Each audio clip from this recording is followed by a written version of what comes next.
The hardest part was looking at the reality of the situation and looking in the mirror head on to say, what the hell happened here? How did we have $600,000 and now we're drowning in debt?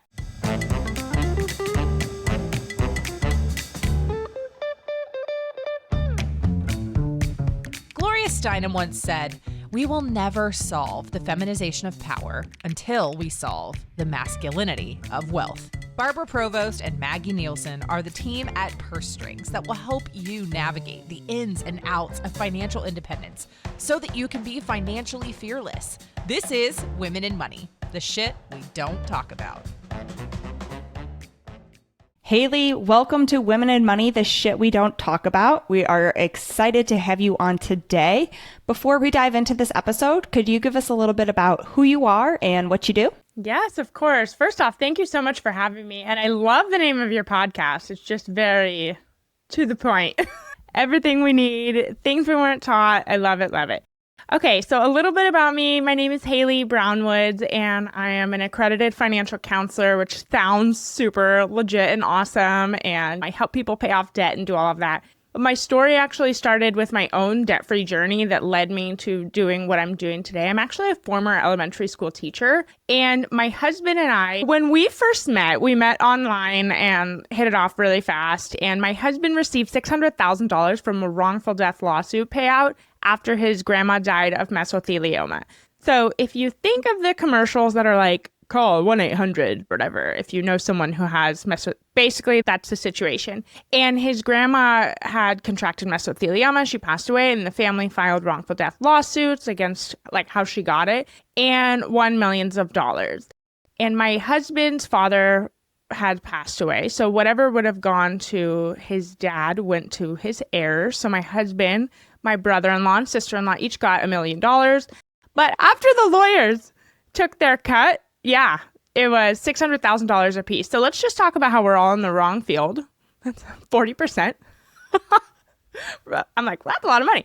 But he got $600,000, and I met this guy, and we were like, cool, we're madly in love. We have all this money. Let's go shopping. And he was 24 at the time, and I was 23. So we were super young.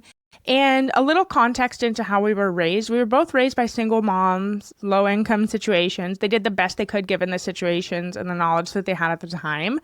But we didn't have a financial foundation. So we got lottery-sized winnings just plopped into our laps in our early 20s.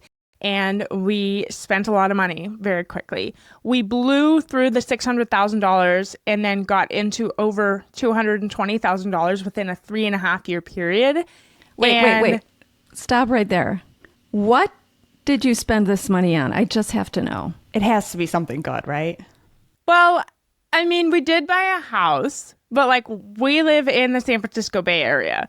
We could have just purchased a whole entire house at the time, but we didn't. And we put down a major, like 50% down payment on the house. So that's $250,000, $300,000 of it. But then when we really look at where did this money go, it just kind of slipped through our hands. Little by little, lifestyle inflation. We were just spending money. We were traveling. We were going on wine tasting dates on a Wednesday and dropping $400 on wine. Little things like that weren't little, but that compounded over time very quickly. And we got into a lot of debt. And the beginning part of our story, but we dug our way out of $132,000 of debt in a year and a half as teachers. And that led us here. I decided I didn't want to be a teacher anymore, and I wanted to help people get out of debt. But at what point did you say, whoa, wait a minute, let's put the brakes on this? Like, we need to just halt? Like, at what point was it?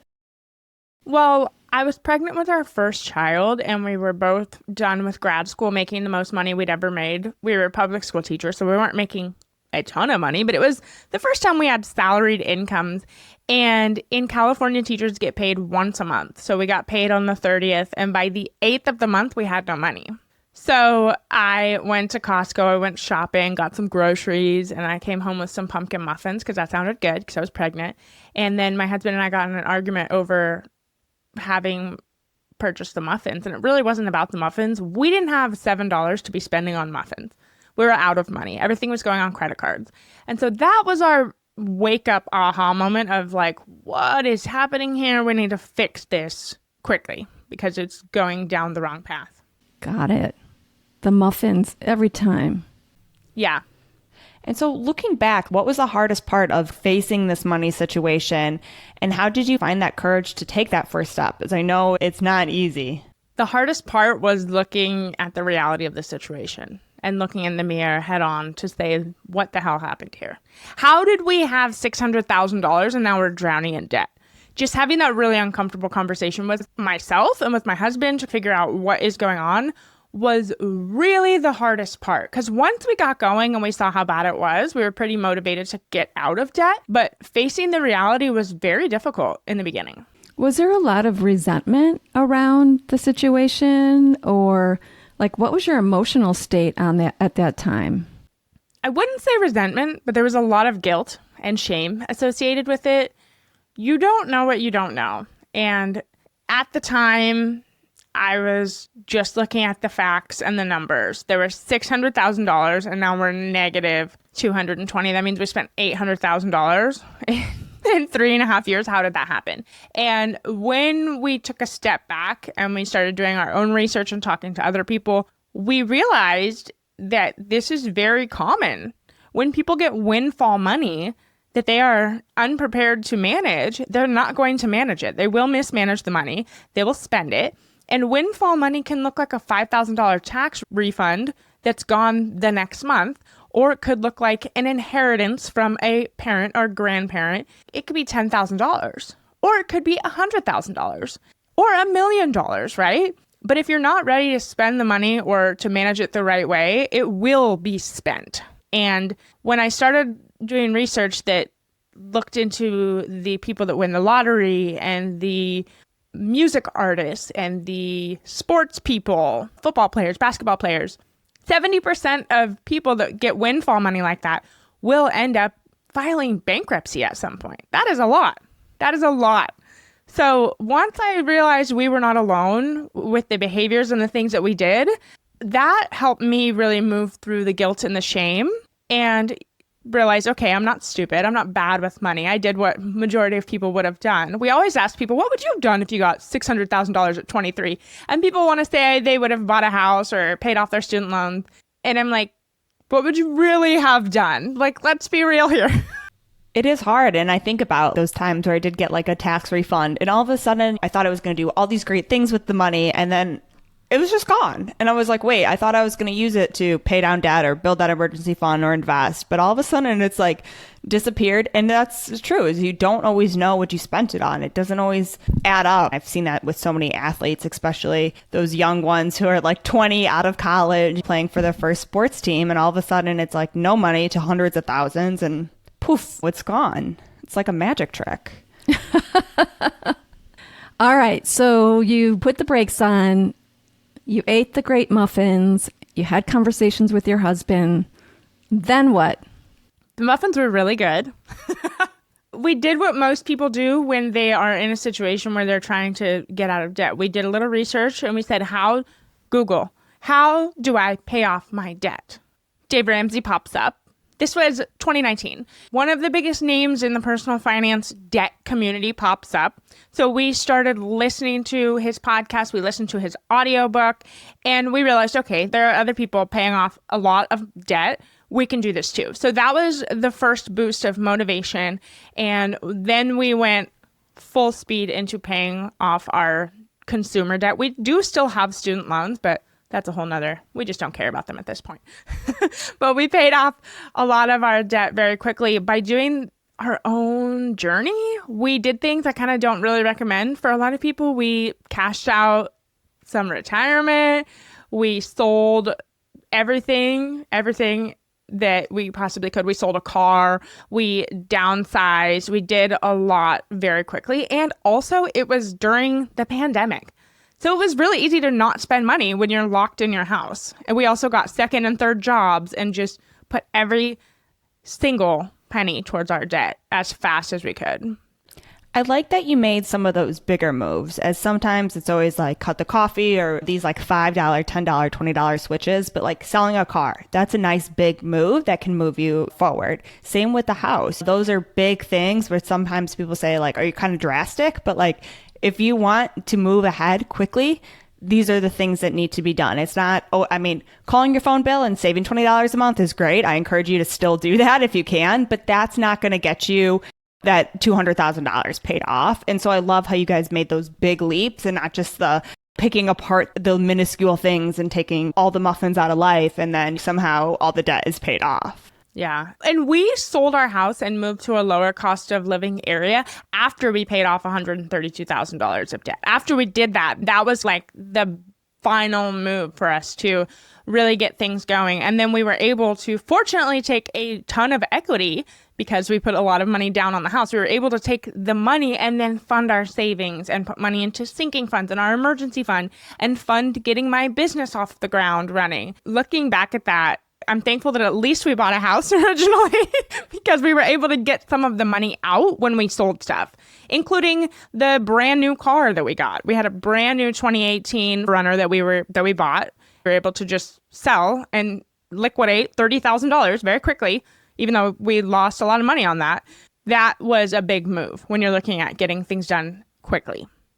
But that's it. Like Maggie said, it's not the little things. It's really committing, right? It's committing. And I remember years ago, before we had so much access to lots of different resources and paying down debt, the popular book was The Millionaire Next Door.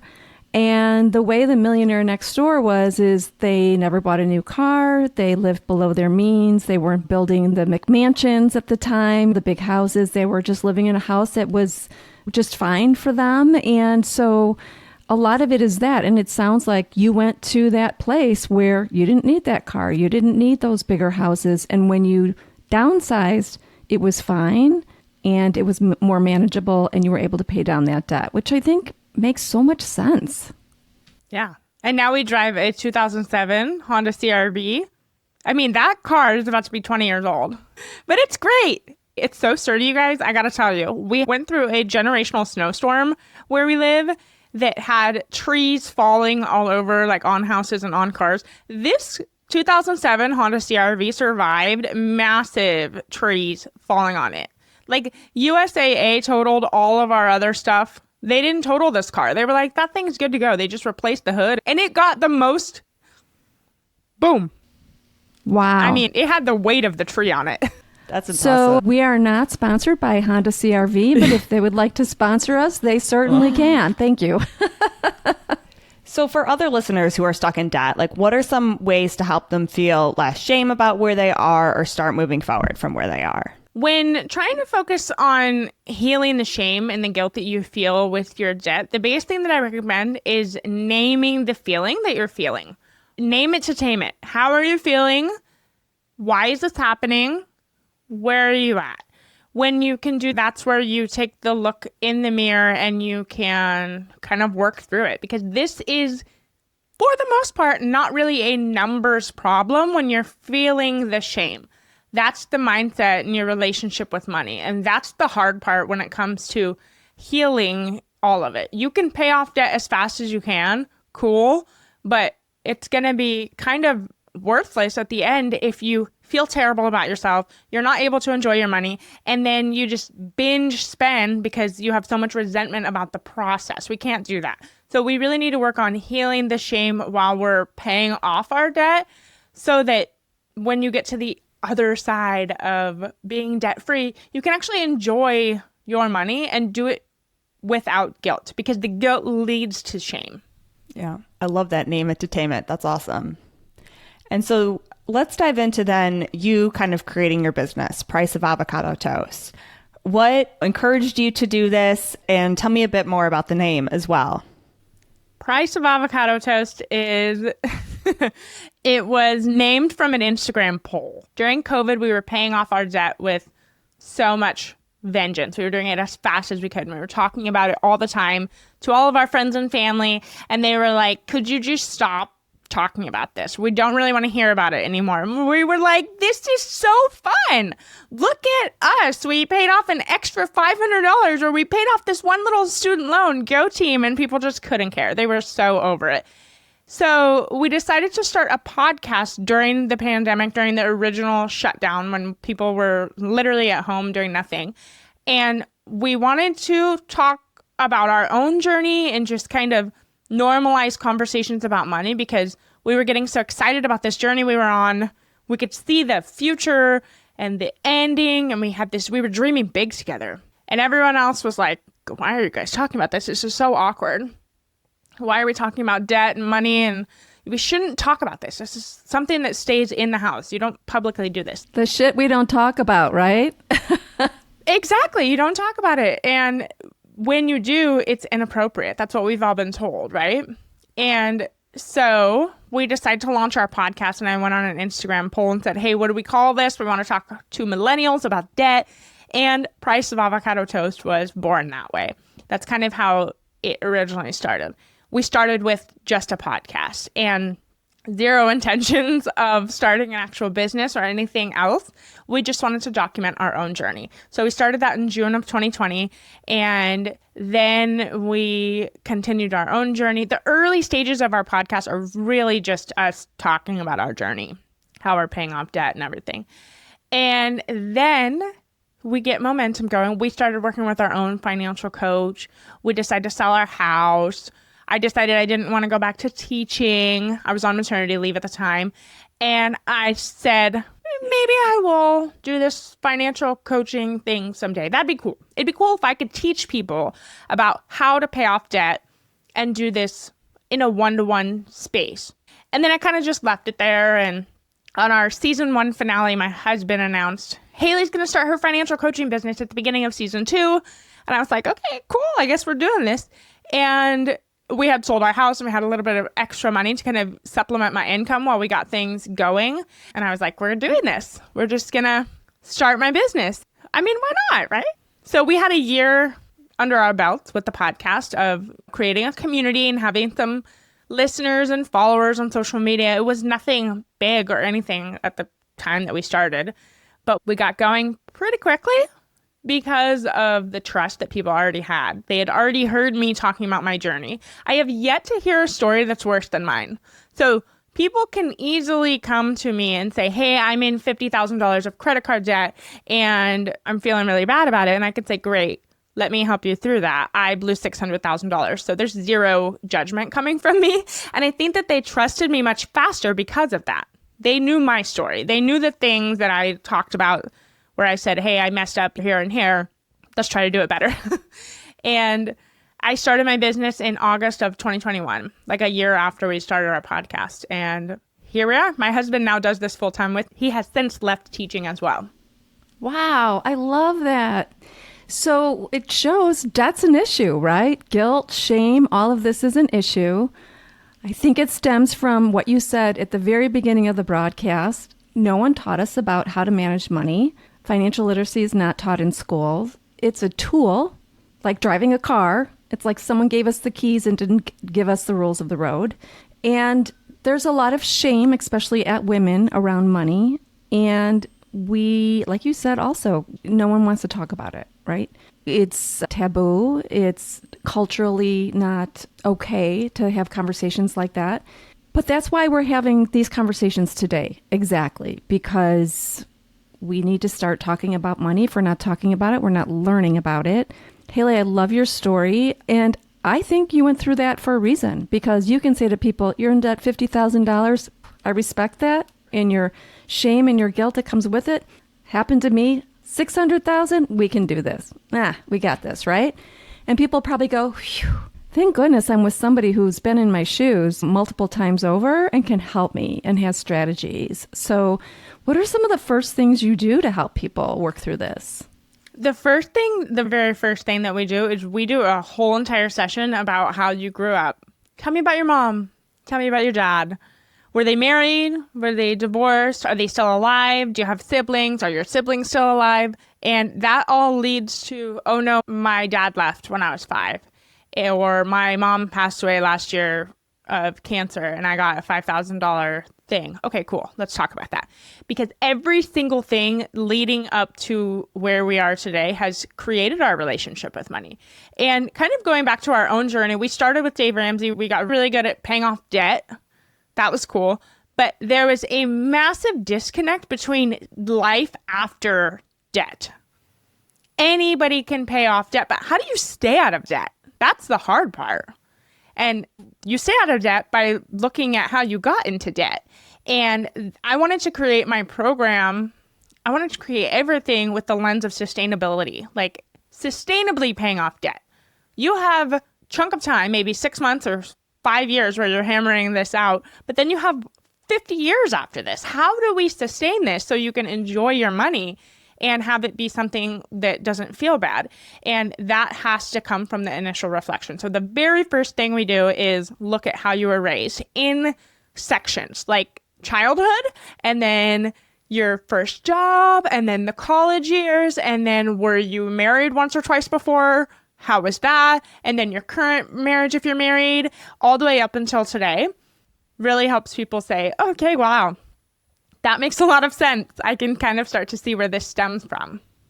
And I'm sure people sit down right away and they're like, why is Haley not asking me for all my numbers and all my accounts and all my things? And you started kind of not as like a therapy session, but like, tell me about your family. It's like, why are we talking about my mom? I'm $50,000 in debt. But it is so interesting how much those correlate. And the more that you dive in, it's like, I see I'm doing just the exact same things I was like sublimely taught. You know what I mean? And so I know a lot on your social media, you talk about guilt-free spending. So like, what does that mean and how can women start doing that today? Guilt-free spending to me means that you don't work this damn hard to not spend your money. Like, you're allowed to spend money. So how do we do that in a way that feels empowering and not guilt-ridden? That's not fun. And the way we do that is by being intentional with our budget and our planning. I talk a lot about the different stages of budgeting. You have to make the plan, that's the original budget part.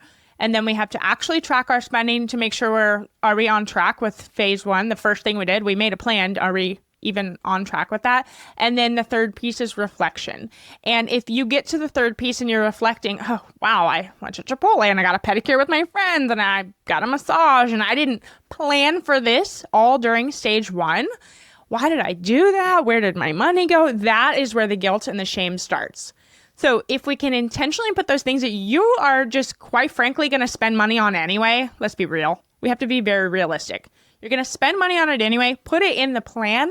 And then when you get to the reflection stage, it's like, I planned for this and that feels good. I had the money for it and it feels awesome and it feels empowering.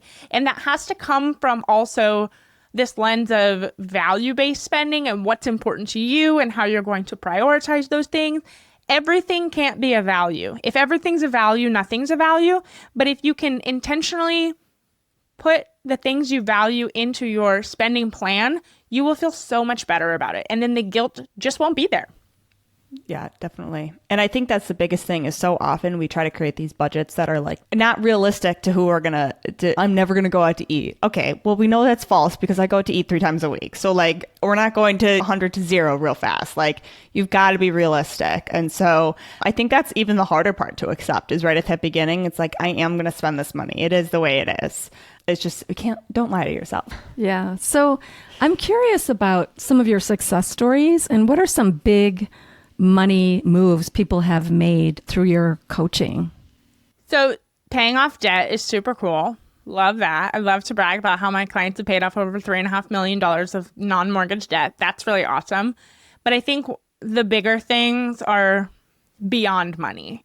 So I've helped clients exit abusive marriages and relationships and make a plan that is terrifying to do, but a financial plan to get them out of that situation. Or same thing with a toxic job, being able to leave that situation and say that this is no longer serving me, I'm out of here. That is always very rewarding. And then anyone who's planning to have children through fertility struggles of some sort, that is the most rewarding work, to be able to help someone be able to do that from a place that feels empowering. Whether it's IVF or surrogacy or adoption or anything like that. That all costs a lot of money. And I've helped a lot of clients go through that.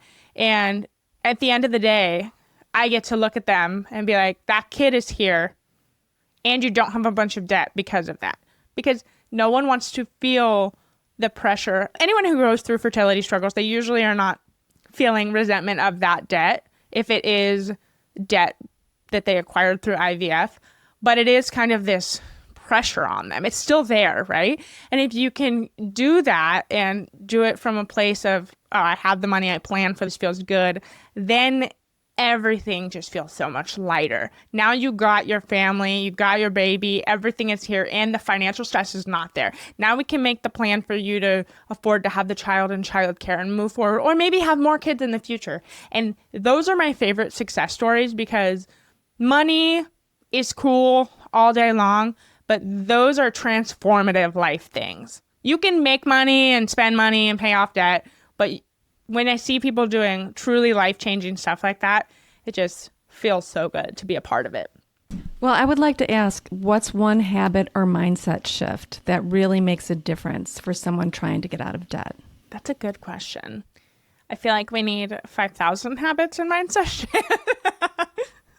Okay, I believe that a necessary mindset shift for everybody is to step into doing this. Like fully embracing, I am going to pay off my debt. I'm going to start this journey, and it might be hard, but I'm going to do it. When you're kind of half-assed, like, oh, maybe I'm dipping my toes in it, you're gonna move at half-assed speed. And for some people, that's totally the speed that they want to move at. You don't get a reward for doing it as fast as you can. I'm still waiting for Forbes to call me and give me a front page and say, hey, we want to reward you for paying off $132,000 of debt.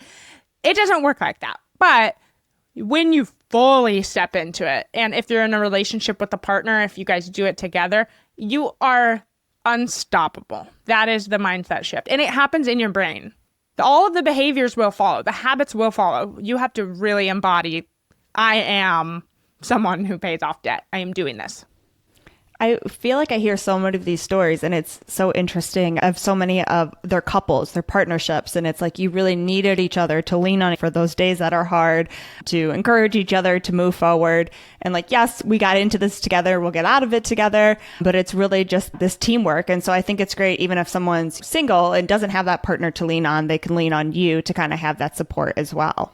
Yeah. And I actually see that most common with my long-term financial coaching clients. The single women will hang out much longer. I do a 6-month coaching program and a 12-month coaching program, and my single ladies will stay with me for like 2 or 3 years. And it's because they don't have a partner to also hold them accountable. It's them on their own. And we all know how hard it is to have that just do it, just show up and do it mentality and the motivation and the accountability. That's not easy on hard days. But when you have someone else in your corner, I can hold your hand to say, hey, we're going to do this together. Or at least you can have someone to talk through the hard things with. Whereas people who are in a relationship, they have that in their house every single day. And it's really hard. People don't talk a lot about the single tax, and it is very difficult to do this as a single person. It's doable, very doable, but it's hard. Yeah, being single is expensive as well. So it's nice that they have you to lean on or to have that community, because anything we do, days get long, there's hard times, there's times where we need that compassion, and there's times we need a kick in the butt just to keep it in gear. So it's nice to have that team right there as well. And so Haley, we like to ask all of our guests this question, and that is, what is your own definition of financial freedom? Financial freedom. I feel like it could mean so many different things. Okay. For me, it's being able to spend my time and my energy and my money with my young kids. We had 3 kids in 3.5 years. And now that we work from home, finally, we're only going to have 1 at home. 2 of them are now going to be in school. But up until recently, we've had all of these kids at home. I'm running a business with them is the hardest, coolest thing I've ever done. But then I also think of for other people and what I see every single day. I think financial freedom is being able to choose to exit situations you don't want to be in. Whether that's divorce, leave your person because they are terrible to you and you deserve so much better, or a job because you're just another person to them. You are replaceable. And those things are really hard. But when someone has the financial freedom to be able to do that, then you get to choose your situation. You have so much more control, and that is it. I'm not advocating for everyone to get a divorce and leave their jobs, but I think that a lot of people just settle for really shitty situations that they don't realize that they can get out of, and they're deserving of so much more. Yeah, it's true. It's true. Amen. Yeah. And so, Haley, of course, we'll have everything in the show notes, but what's the best way for people to connect with you, continue to follow you, and work with you? We are at priceofavocadotoast.com or Price of Avocado Toast podcast or Price of Avocado Toast social media. We try to keep the same name across the board for everything and simplicity reasons, but we are at Price of Avocado Toast, and you can just send us a message and say, hey. I love when people send messages saying that they heard an interview on another podcast. I think that's really cool. So if you're listening, please say hi. Well, thank you, Haley, so much for coming on today, for sharing your story and your expertise. I can't wait for the community to hear this and to reach out to you and just tell you about how great you were on this episode. Be sure to check out Haley. All her information is in the show notes, and we'll talk to everyone again soon. Until then, be financially fearless. You've been listening to Women in Money, the shit we don't talk about. Now it's time to take what you've learned and make bold moves towards financial independence. Stay in the know by joining our newsletter for exclusive tools, resources, and updates that keep you financially fearless. Head to pursestrings.co and sign up today. Need a financial professional who gets it? Turn to Purse Strings' curated directory, your go-to resource for financial experts who know how to put you first. Love this episode? Leave us a review and help us empower even more women to own their financial power. Until next time, be financially fearless.